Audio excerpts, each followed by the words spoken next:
күлөбү, элге окшоп аштойлордо жүрөбү. Күлгөнүнөн ой басканы көбүрөөк, аштойлордо анда-санда көрүнөт.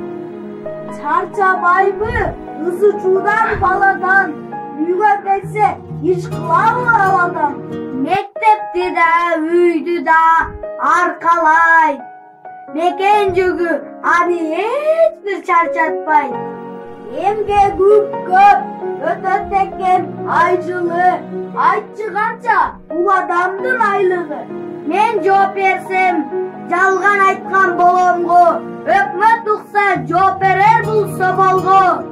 Неге алар сөздү жакшы көрүшөт, бош болсо эле ушак-таша беришет. Бири-биринен тажрыйбаны көп сурап, сүйлөшсөлөр окуучуну кеп кылат. Неге алардан мээрим нуру төгүлөт, улгайса да жап-жаш бойдон көрүнөт. Окуучудан таап алат батсырын, ошон үчүн сактап калат жаштыгын. Агайлар жок, мектеп азап чекпейби?